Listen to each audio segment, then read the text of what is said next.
稻穗哈，代表下雨，然后上面的绳子的意境代表风跟云缠卷。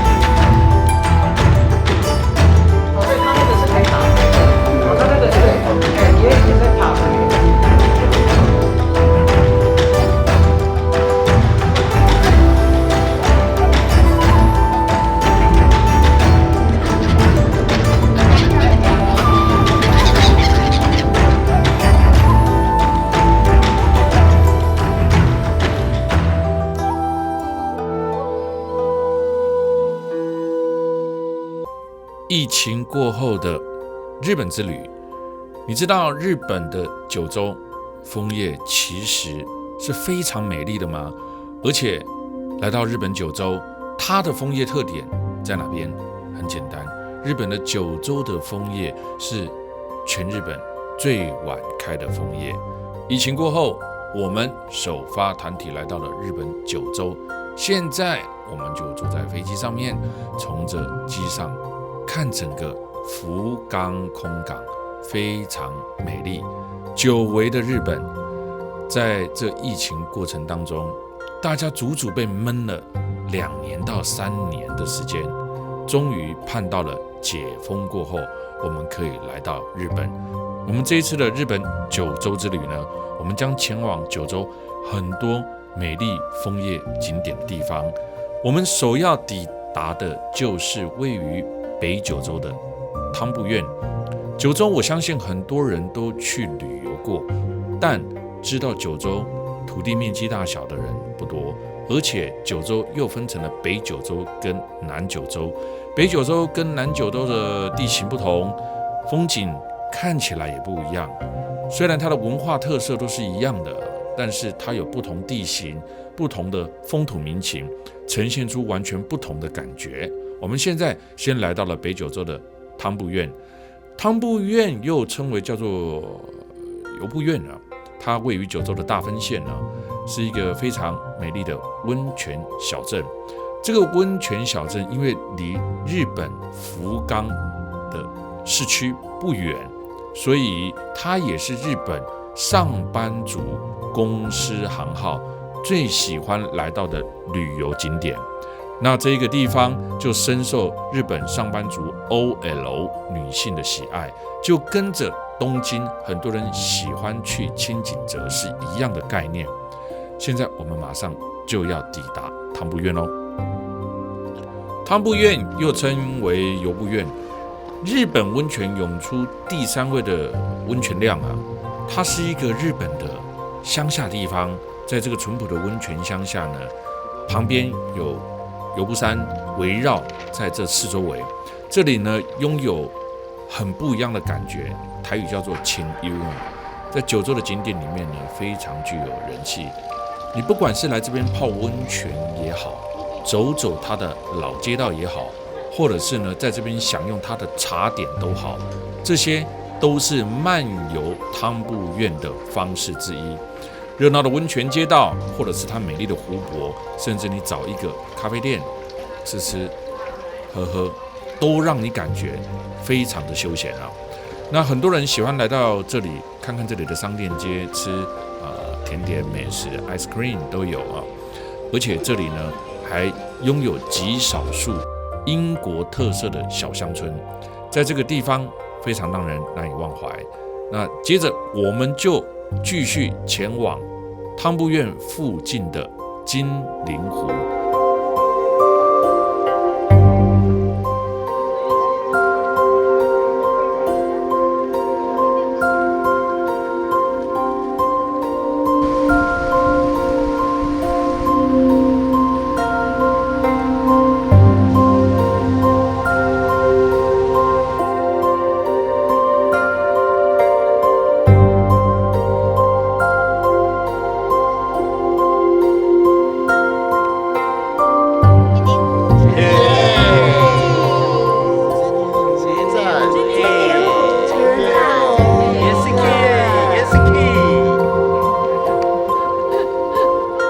本北九州大分县的汤布院，由于由布院温泉而名声大噪。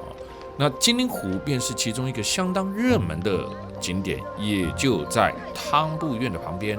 这附近呢，群山环绕着金陵湖，山泉水它流入湖泊之后呢，让这里的金陵湖看起来的水质呢特别的清澈，也特别的干净啊。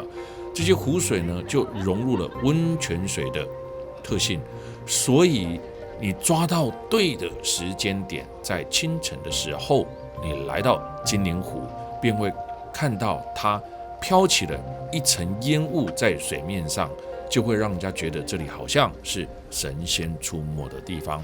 爱拍照的朋友常常会抓一大早的时候就跑来金陵湖拍湖上的烟雾，非常的美丽。而金陵湖呢，也在于汤布院最热闹的地区。说是最热闹，其实这里也不大，但是在乡下已经算很热闹了。而且走在这种日本的街道呢，就非常爽啊，车辆非常有秩序，也没有摩托车在那边到处乱窜啊，所以走在日本的乡下，那种感觉呢特别的舒服。温泉跟清水的温度呢，它的温度差就会让金陵湖产生的浓雾，产生的梦幻的景色，照在金陵湖上。每年的9月份一直到了隔年的3月，它的美景是最有名的，也是代表汤布院的景色之一哦。虽然我们没有看到，但没有关系，光是在旁边的街道这样慢慢逛呢，就已经非常的舒服了。尤其是日本的温泉区呢，都会有所谓的温泉散策，这些温泉散策你就可以吃到它非常道地的日本地方美食，还有欧米亚给可以拿。而且这些欧米亚给很特别哦，在日本的每个地方都会有属于自己专属特色的欧米亚给，也就是你来金陵湖，你只能买到金陵湖的欧米亚给，其他的地方都还买不到。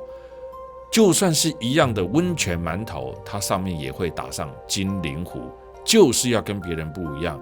这也是日本为什么伴手礼特别受欢迎的地方，因为他们常常会当地化、特色化、客制化、商店化，让所有来到这边的游客都能够买到属于这个地区的特色商品。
跟着全世界各地一样，一个地区它为什么会有名气，就要有故事。那要有故事的地方呢，那就很不一样了，就会吸引很多的观光客，会特别来这个地方游玩。金陵湖一样啊，除了旁边丰富的精品店、餐厅林立之外呢，它的田园风光还有它的故事特别吸引人。这里相传呢，以前留着龙曾经住在这个传说的金陵湖。为什么会说龙曾经住在这个地方呢？因为以前呢，在由布岳之下，原本被称为的月下池，也就是我们现在看到的这个金陵湖呢，当时因为经过地震，它的湖面呢面积呢就慢慢的缩小了。而在日本明治17年，也就是1884年的时候呢，当时有一位学者造访到金陵湖的时候呢，看到夕阳照在湖上，而这个湖呢又带有温泉水的特性，而温泉水让这个湖呢上面就充满了一层薄雾，而这个学者看着湖泊的时候呢，又看到有鱼在这个湖面上跳跃，这个时候的夕阳又照在湖上，就出现了金色闪闪发光，就像龙的鳞片一样，所以就把它称为叫做金灵湖，因为他认为这个地方可能是有龙住在湖面底下，所以金灵湖的名称就此而来。所以我就说，任何一个地方只要有了故事，它就特别吸引人。金灵湖最美的季节被称为在冬天的清晨，但我认为任何一个地区一年四季都有它很值得去看的景色跟它的特色。我们这一趟是在秋天来到了日本北九州的金灵湖，不管是早上，不管有没有烟雾，甚至在黄昏以后，它都非常的漂亮。尤其来到日本的温泉区一定会有一个特色产物。很多人说温泉料理，不是，是来到日本，通常你只要在温泉区或者是温泉散策，你都会吃到一道料理，就叫豆腐。而它的豆腐呢，通常呢是非常素的，就是一锅汤里面呢只有很单纯的豆腐，不像我们的那种火锅那么的丰富。但是日本人做豆腐真的非常的厉害，他们的豆腐呢，光是用清汤煮出来的就非常的好吃，所以日本九州的金灵湖也带有非常好吃的日本豆腐哦。现在我们就来吃豆腐喽，来吃吃会席料理，里面有一道菜也一定就是豆腐啦。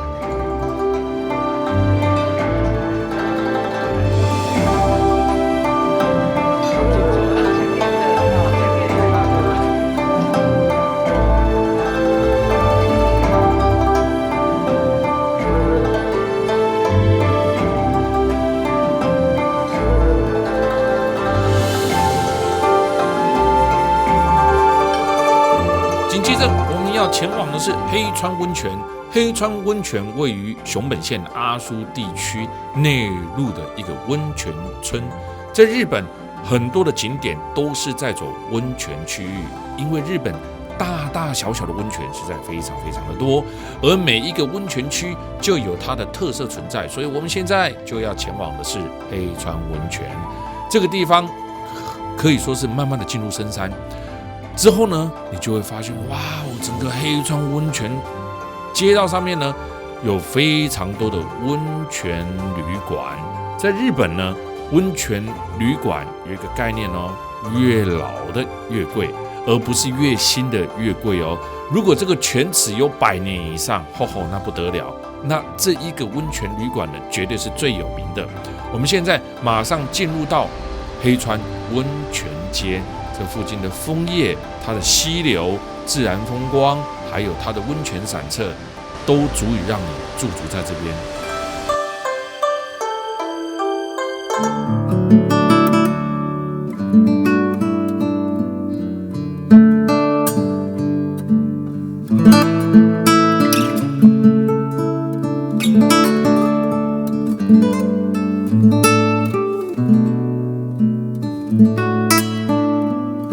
来日本的黑川温泉街散策，感受不一样的3层秘境。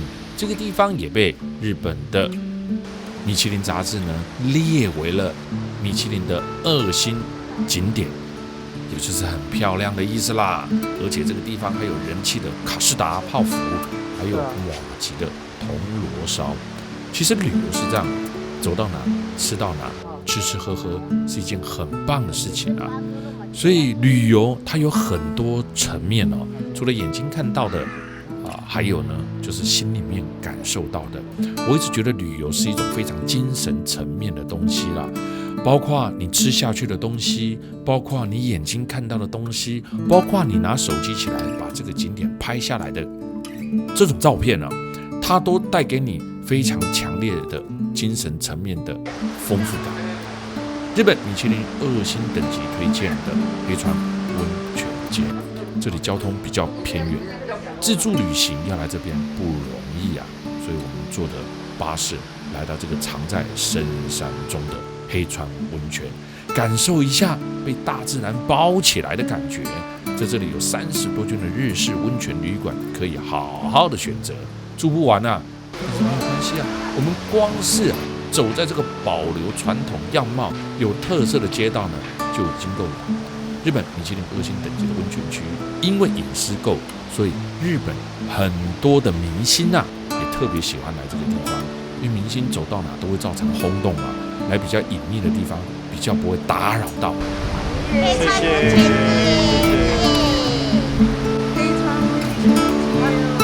赞哦！黑川温泉区逛街，这个有点啊，温泉棒哦，棒哦，黑川温泉街赞哦，赞！现在在台湾呢，非常流行的一种旅游方式叫做秘境之旅。秘境又分成很多种哦，有一种秘境呢，就是真的在深山里面；那另外一种的秘境呢，它很特别，其实呢就是比较少人没有太多的观光客，所以奇怪，这个地方很有名的，大家就会想来，对吧？但是呢，大家来，它名气大，大家又不喜欢，所以基本上我相信所有的人最喜欢的旅游景点是什么？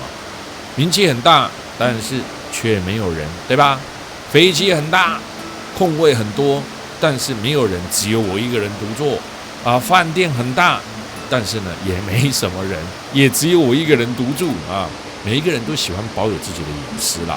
黑川温泉区带有的就是这种隐秘的感觉，小溪河流潺潺流水声，跟着树木围绕着，海拔700公尺，顺着蜿蜒小径慢慢在这边走，一颗一颗的灯火在晚上点亮的时候更是浪漫不一样。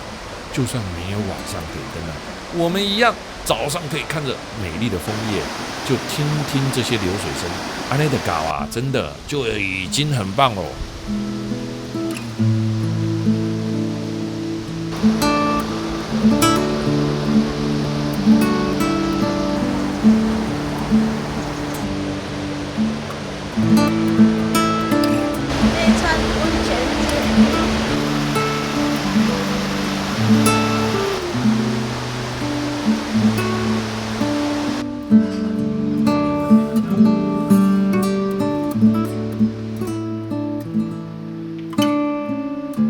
就在秋天才能够看得到的特有水果，也就是日本的柿子，非常的好吃。尤其很多人不知道柿子要吃硬的特别好吃，软的也有它的口感。以前有一句成语叫做什么？柿子挑软的吃其实不一定哦，硬柿子也有硬柿子好吃的口感存在哦。九州从台湾飞到九州非常快速2个多钟头就可以到达九州，而九州非常有魅力说到九州，大家一定都会想到什么？熊本熊部长那一只可爱的熊。我们现在就是要往熊本城去咯。而且远渡来台，在台湾广受欢迎的一兰拉面，其实它也是从九州这个地方发展出来，到世界各地非常有名。还有现在非常火红的漫画《鬼灭之刃》，作者也是来自于九州所以大家对九州有多少的了解？其实九州呢，真正要玩的，要把它分成北边跟南边。九州真的地形算很大，而且呢，它有很多的山路，所以玩北九州跟南九州感受完全不一样。日本要来几趟才够？我告诉你，来几趟都不够。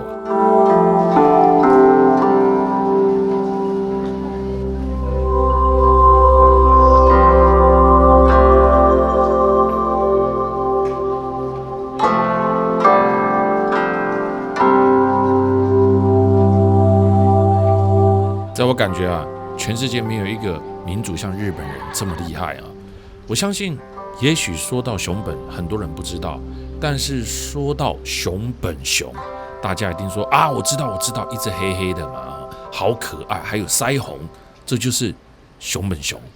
而我们就来到它的发源地，就在九州的熊本城。那熊本城其实有名的是熊本城这个地方，也是日本的3大名城之一的熊本城，又称为叫做银杏城。这里呢，除了是赏樱花的好去处而闻名之外在1601年开始动工了这个熊本城呢，花费了7年的时间建造了这个城，而且这里有美丽的银杏，不只有枫叶啊。城池的面积大约是98万平方米，城池的全长约有9公里，竹城当时是9公里。在城里呢，有天守阁就有3座哦，城楼有49座，门楼有18个，城门有29个，所以熊本城非常的宏大，非常的壮观。重点是它拥有日本城廓的什么线条优美，利用自然的地形，它就把它筑成了巨大的石墙，堪称是日本筑城的一绝。有没有看到？从这个角度看过去，是不是很漂亮啊？明治10年的时候，日本发生了西南战役当中，当时的西乡隆胜帅，萨摩军攻城50多天，最终呢失败告终。为什么？城盖得太好了，打不下来啊，显现出这个熊本城易守难攻。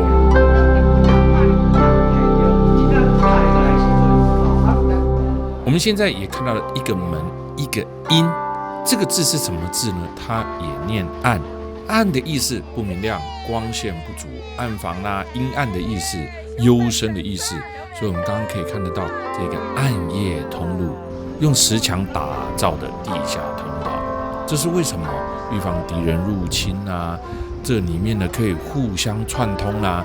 敌人在外面打这个城堡的时候，他看不到你这个城底下呢，其实呢有很多的小通道。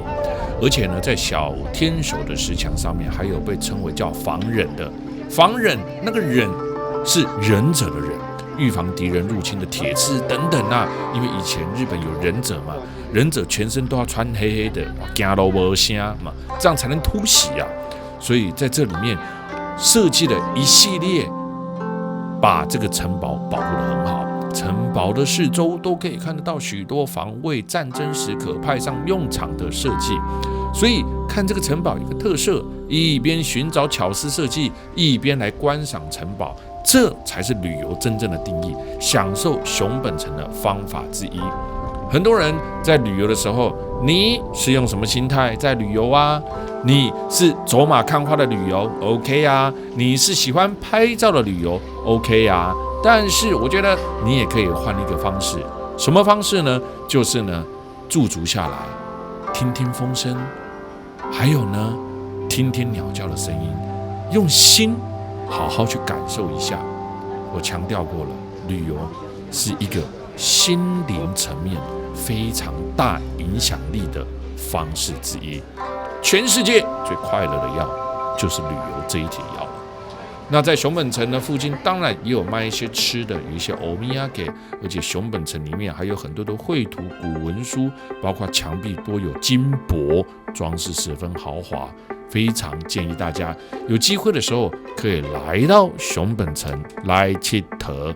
现在我们就准备坐上熊本的渡轮高速船，在日本有内海，还有很多的湖，所以在日本也有很多的这种船只，是你的汽车可以开上去，那这些渡轮呢，就往来岛跟岛之间，或者是呢外海的地方，甚至内海的地方，而这些地方，嘿嘿，就有很多的海鸥喽。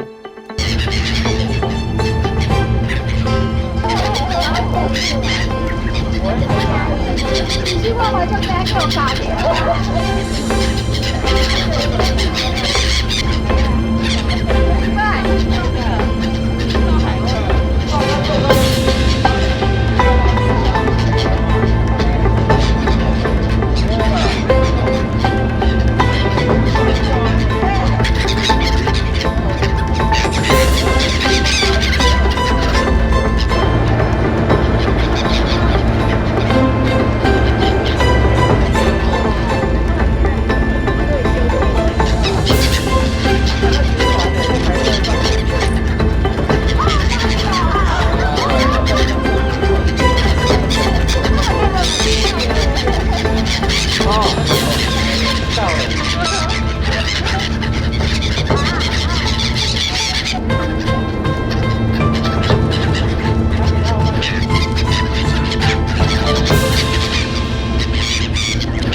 还有你看这些海鸥呢，都知道船靠近了，观光客或船上的人都会喂食物，所以看到船这些鸟就全部都围了过来了。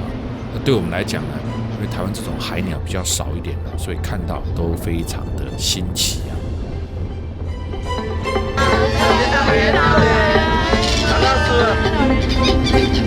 可以去岛园啦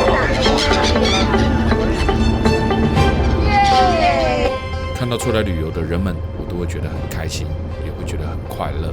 为什么呢？因为经过疫情这3年来的封闭啊，让我觉得自由是很可贵的。对很多人来讲，可能他一辈子没有出国旅游，甚至旅游在他的人生当中并没有占有很重要的一席地位，甚至觉得没去特啊，没安诺。但是对我来讲，却是足足的把我闷住了，让我觉得好像被关在一个牢里面了，不能够四处的到世界各国去走，看美丽的风景，了解这个上帝创造这个地球的美。所以当一解封之后呢，我总觉得可以再到世界各地去走是一种福气，也是一种恩典，让我们可以再次呼吸到自由的空气，可以在世界各地串流。而且我觉得还有一个非常大的因素是，如果今天的你都能够到世界各地旅游，也就代表了你保有良好又健康的身体。第二个，也就代表你的经济能力也是允许的。所以这样不惜福，那什么才要惜福呢？所以人生其实没有什么要求，你来到这个世界上，你能够环游世界，能够平安，能够健康，这就是人忙忙碌碌一生走到最后面想要的东西而已，是不是呢？毕竟赚再多的钱，走了之后，它也是一串数字就留在那边。所以，如何去丰富自己的生活，我觉得每一个人都可以多多的去学习，去感受，去体验生活当中的每一分每一刻的点点滴滴。我们现在下了船，继续前往下一个景点。日本的街道，我不知道大家有没有那种感觉哈，看着心情就会很好。为什么？干净，有秩序。没有杂七杂八的东西，路上不会有太多的垃圾，每一个人非常遵守规矩。日本的道路并不大条，但是呢，却非常的井然有序。你觉得吗？我是这么觉得。所以日本为什么对台湾人来说这么爱去，一定有它吸引人的原因之一。所以每到了日本，我们总看到日本的街道，大家总是情不自禁的会拿相机拍一张，接着就说：“哦，日本的街道有够清洁，对不对啊？”现在我们马上来到的是稻佐山。稻佐山的夜景观赏是被评为世界新3大夜景的最佳地点之一啊。像日本的长崎夜景，在2012年被香港跟摩洛哥一起评为世界的新3大夜景。在2018年，札幌、札幌跟北九州也一起被评为日本的新3大夜景，被评价为1000万美金的夜景啊，价值1000万美金的夜景啊，所以非常值得一看啊。我们现在来到了山顶上，有大型的展望台，然后呢，可以运用360度的角度呢来观赏景观。那早上来也可以看得到早上的景色，晚上来当然也可以看得到晚上的景色，因为它有名就在晚上。稻佐山公园就在旁边，长崎市中心的稻佐山，我们看到的稻佐山是海拔333公尺，在山腰一带，非常受到当地居民的喜欢。而且在这种地方，你知道吗？他们都会把这种自然环境跟自然公园顺便把它融合在一起，做很好的设施，让这里也可以举办露天的演唱会。这种露天的演唱会呢，别有一番风味哦，既可以保护的环境，也可以让大家在户外聆听到户外的演奏会啦，或者是唱歌啦，都能够让你呢觉得呢很特别，自然跟歌声融为一体。现在我们来到的是日本九州、道祖山新3大夜景之一。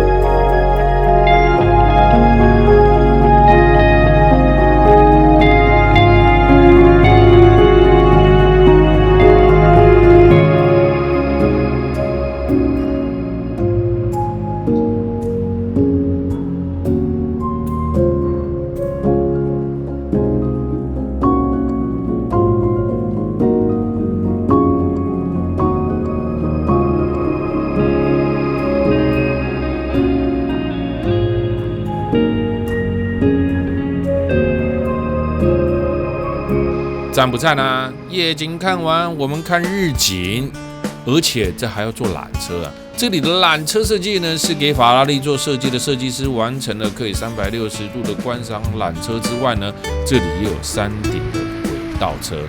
其实这些东西呢，都盛行于欧洲，但日本人就是这么厉害。日本人特别喜欢呢，把国外的东西呢，学习它的长处，原封不动的呢，搬到自己的国内。让自己的国内也拥有跟国外一模一样值得骄傲的东西。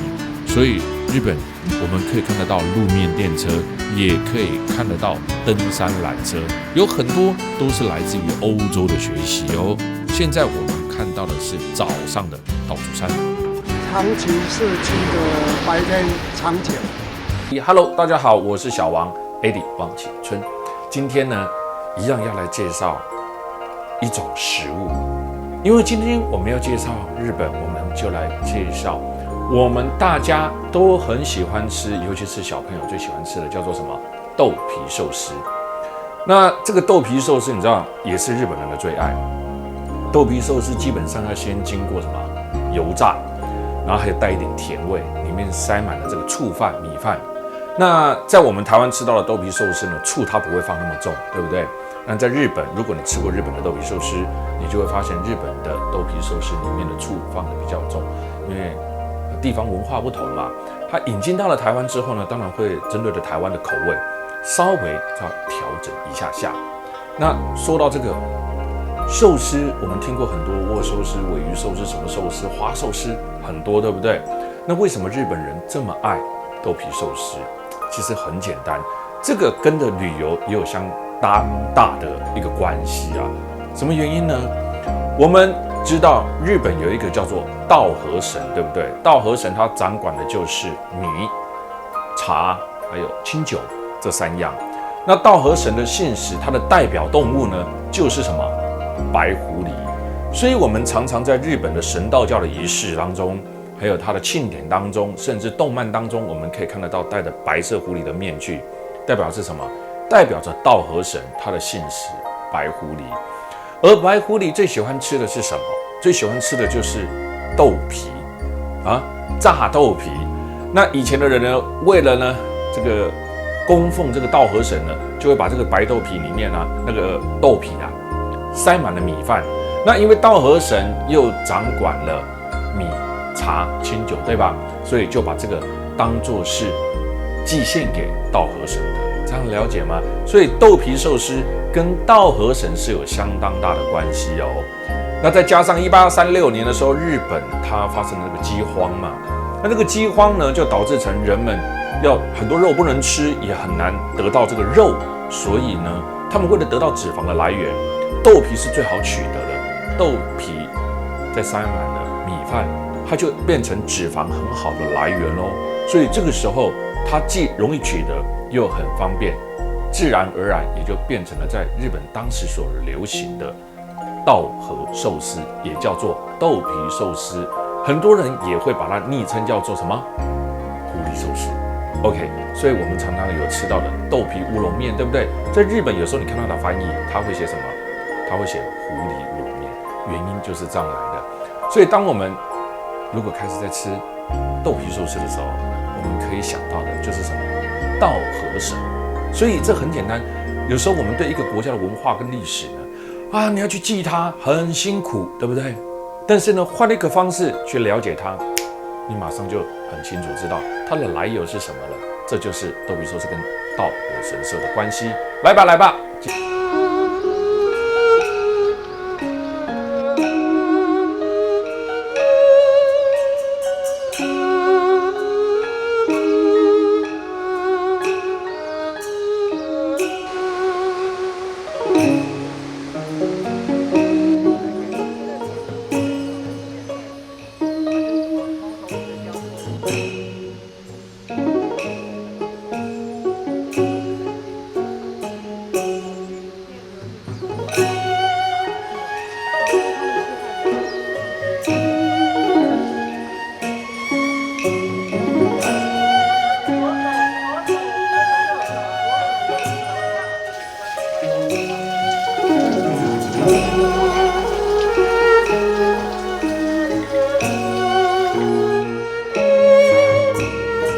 日本的三大道和是哪三大呢？佐贺县鹿儿岛市的佑德道和神社，还有呢福建道和大社，再来呢利剑道和神社。他们这三个被称为叫做日本的三大道和。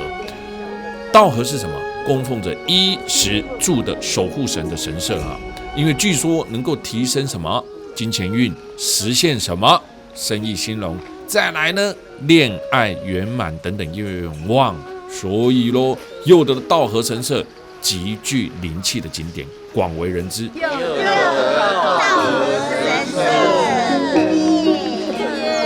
耶！我的岛小菜来岛，谢谢。道和神社，这里是鹿岛市哦。道和神社。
每一年都有300万人来这边参拜。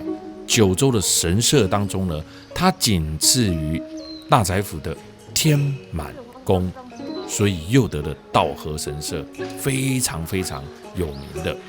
来到这里呢，它的总本社啊是在京都的福建道和神社，所以日本的3大道和神社呢，总本事都是来自于京都的福建道和神社。但是呢，来到100公里外的佐贺，这里同样有一座，就是福建道和神社齐名的佑德道和神社。鲜少人知道，日本的道和神社的总本社在京都的福建道和大社，跟其他2座齐名的，就是我刚刚说的，这是3大道和神社。来到佐贺的南部，你会发现这里的公车也叫做佑德巴士。其实佑德这个名字呢，指的呢就是呢佑德神社。佑德道和神社呢，别名呢叫做正西日光，是佐贺县境内非常非常重要的一座神社哦。我们现在就来到了这个在日本九州当地很有名气，但是在台湾可能你没有听过的道和神社。这里前面一整排的伴手礼的商店街，让人看得目不转睛。不管你要买什么祈求的，每一个都做得很可爱，很多的商品呢都蛮便宜的，所以在这边买些礼物可以带回家送朋友。在这里，夏天呢表参道旁边种的是樱花，在春天来这边呢有樱花，秋天来之后呢，它有枫叶。所以这就是日本神社迷人的地方，一年四季呢，你都可以看得到不同的景色，这也就是日本最具特色的地方。所以我说来日本呢，生袂透啊，道和神社的千本鸟居是日本神社当中最特别的风景之一。了解日本的都会来到这个地方看看，为什么？因为道和神社的另外一个特色就是呢，狐狸。究竟道和神社跟着这个狐狸有什么关系？这个就是道和神社的小知识哦。道和神社呢，又称为叫做道和神、昌道魂命、玉石精神啊。那道和神社在日本全国各地啊，有3万多座。这些道和神在日本的神话当中是掌管谷物食物的一个女神。那日本呢，自古以来呢，生活的方式就跟渔业啦、跟农业啦相关啊，饮食的习惯也是以米食为中心。